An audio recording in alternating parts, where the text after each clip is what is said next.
7000 рубл мети телефони айфони 13 про мегирӣ. Салому алейкум ака. Созин хубин, саломати хубан ака. Москва як ҷо омадин ака? Метро 1995. Ай метро 1995 омадаган. И акамон худо хоҳад телефона ба насия гирифтаган ака. Передначали визнос чанд қас бурдин ака? 15000 спорт. И акамон 15000 спорт. Китобе ки ҳар моҳаш бо арзонтар бағалта. ҳар моҳаш чанд сум меғалта ака? 12996. 12996 рубл. Ну пашти 13000 меспора. Ну соҳиби iPhone 13 Pro шудаги худо хоҳад. Кадом памяти ака? 256. 256 тагаш акамон гирифтаган. Стекло чихолш якада имрӯз падаркай. Бо якамон ата кабелу ата ига блоктени оригинал гирифтаган. Худо хоҳад ҳам документация мекунем. Барои документация чи дар кор шуданаша шумо метавонед дар рақами боликрамдаги занг занед ва пурсон шавед.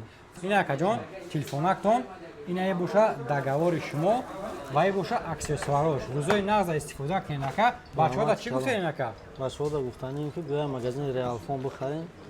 iPhone хеле Кас ки арзон сум буданд. надора ба насия бигира, правильно? 15000 да нарх хеле арзон аст. гам нест ака, рӯзои нағза истифода кунед. Агар хеле сум нараса метавонед ки ай реал насия телефона ба насия гиред. Ҳозир гир, баъд пардохт кун.